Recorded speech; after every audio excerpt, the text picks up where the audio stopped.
In this Star Wars Outlaws video, we will be taking a look at the differences between the brand new and older gameplay by comparing them.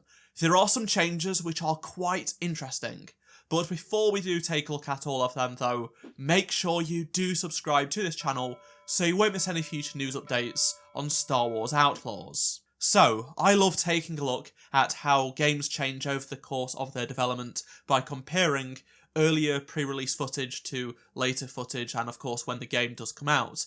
And in the past week we have received a brand new gameplay showcase of Star Wars Outlaws, which gave us another 10 minutes of gameplay, and there are some identical comparisons we can make, as well as some other similar ones, compared to the first gameplay that we got this time last year.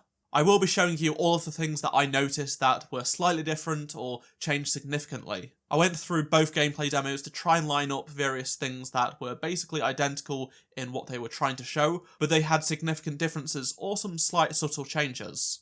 Firstly, let's take a look at a change that you may not have noticed is to the wanted effect for when you are wanted by the Empire.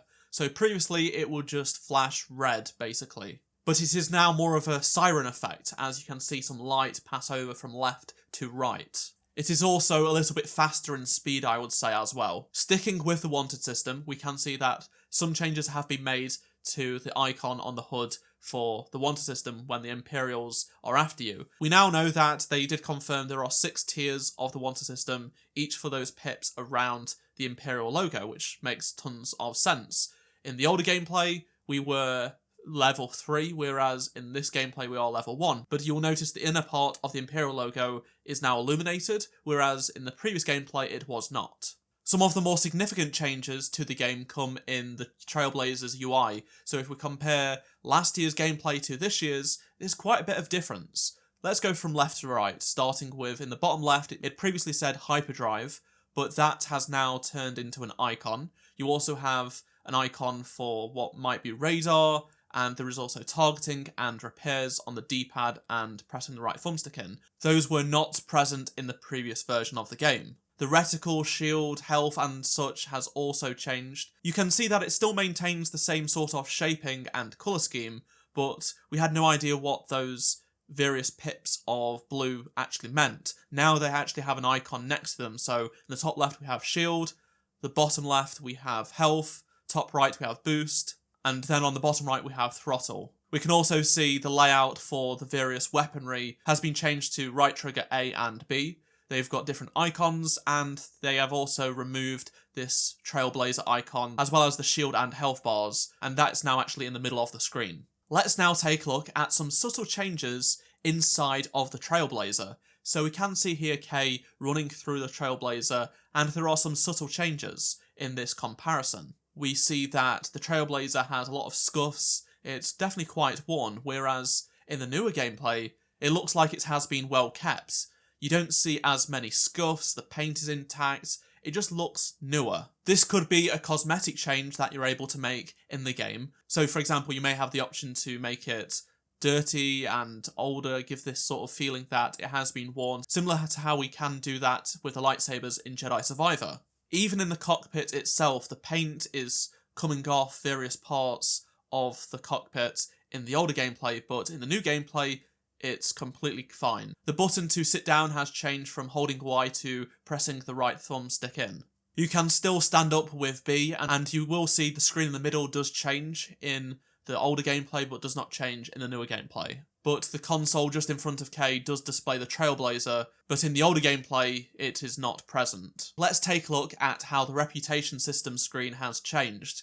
So originally, you just had the option to go left or right with the thumbstick, with bribe or do not bribe, and you had sort of no indication of what that actually did. Whereas in the new gameplay showcase, we can actually see that the UI is larger, it tells you to hold down the A button to select your choice, and when you select left or right, it tells you how your reputation will change with that certain syndicate. In this scene, we see Kay park up her speeder and get off it, and it shows a different animation. This may mean there will be multiple animations for getting off a speeder, or they've just decided to change it. Part of the right handlebar is missing in the new gameplay, which could be just a cosmetic change that you can get in the game, or it is an upgrade that you get, or they've just decided to change the speeder design. The UI for the speeder health and speed is the same, but the button to use the boost has changed from pressing in the left thumbstick to X. Whilst riding the speeder, Kay's bag and Nick's is always accessible, with the HUD icons on display in the new gameplay, whereas they are omitted from the previous version.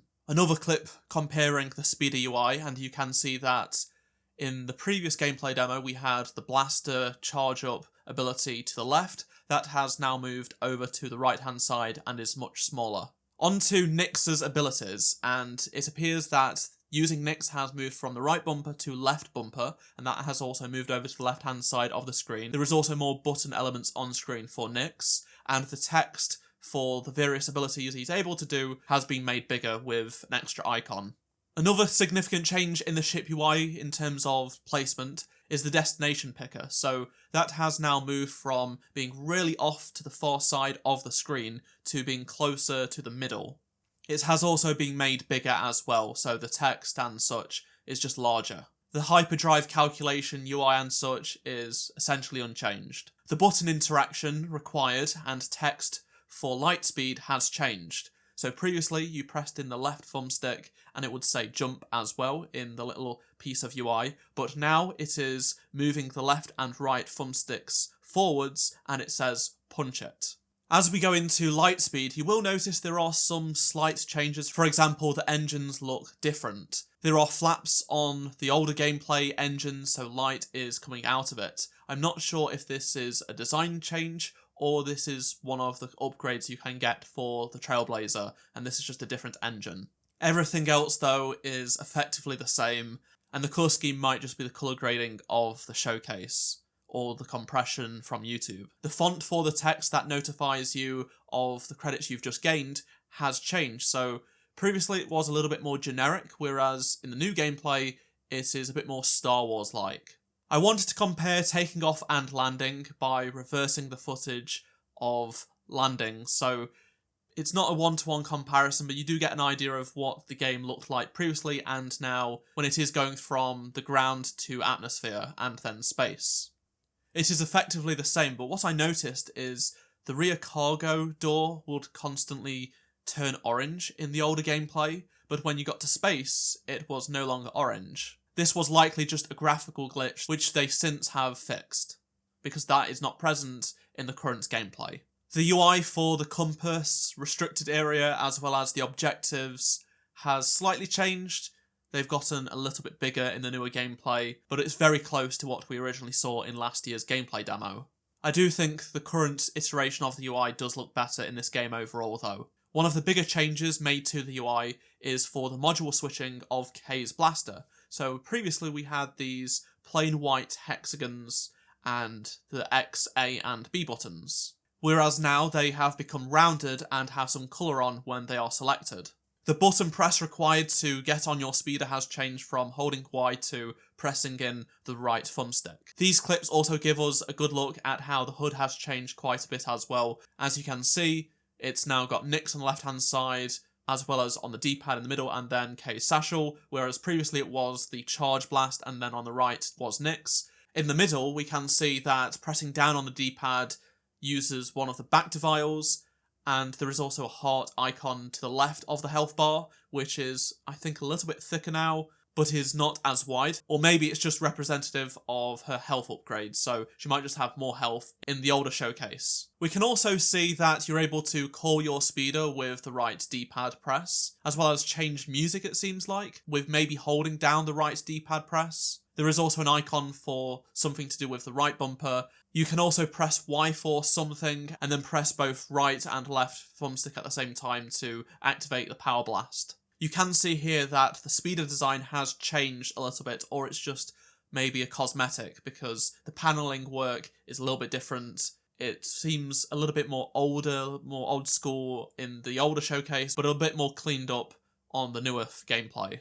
I found it really interesting seeing how the game has developed over time. It has largely stayed the same in terms of how the game looks, aside from the UI, which has undergone some changes here and there. The buttons have been remapped, things like that, which can happen during the final year and a half of development. Which changes did you like the most? Be sure to let me know down in the comment section below. Are there any changes that you aren't pleased about? Personally, I don't think there is anything bad that has changed. It's only just been improvements, personally. But I would still love to hear your thoughts down in the comment section below. Remember to drop a like to help support the channel, and if you enjoyed this video, subscribe so you don't miss any future Star Wars Outlaws videos. And if you did miss any of my previous videos, click on the playlist on screen right now, and I shall see you in my next video. Goodbye.